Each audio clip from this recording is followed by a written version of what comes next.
যেই টিমের অ্যাটাকে দুনিয়ার সেরা প্লেয়াররা খেলে তারা হঠাৎ করে একটা শটও পোস্টে মারতে পারে না। তাদের খেলার শুরুতেই মুখে দুশ্চিন্তার ছাপ জাগিয়েছিল, আর এনজো ফার্নান্দেজ ইনস্টাগ্রামে পোস্ট দিছে। সময়ের সঙ্গে বুঝেছি একটা ম্যাচের ফলাফলের চেয়েও অনেক বড় কিছু আছে। ফলাফলের চেয়ে বড় কিছু আছে মানে কি? ম্যাচ শুরুর আগেই কি বিজয় ঠিক করা ছিল? আগে থেকে কি ফিক্সিং চলতেছিল? যে টিম আগের ম্যাচে আগুন খেলায় জিতল, যাদের সাথে স্পেন ড্র করল কেবল ভারতে, সেই টিমকে আর্জেন্টিনা সেরা ক্যামব্যাক দিয়ে জয়লাভ করল। আজকে এই স্পেনের সাথে আর্জেন্টিনা এত বাজে খেলল কেমনে ভাই? রোমেরো ট্রাম্পের সাথে হাতই মেলায় নাই। মাঠের ভেতরে ভেজাল, মাঠের বাইরেও ভেজাল। রেফারির অ্যাওয়ার্ড, আর রেফারি কি করলো? এনজোকে পরপর 2টা কার্ড দিয়া সোজা মাঠ থেকে বের করে দিল।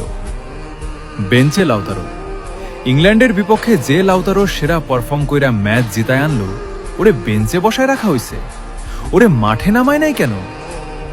মেসির অ্যাওয়ার্ড চুরি। মেসির গোল্ডেন বুট পাওয়ার কথা ছিল, সেটাও কাইরানি আর রদ্রিগোকে দিয়ে দেওয়া হইল।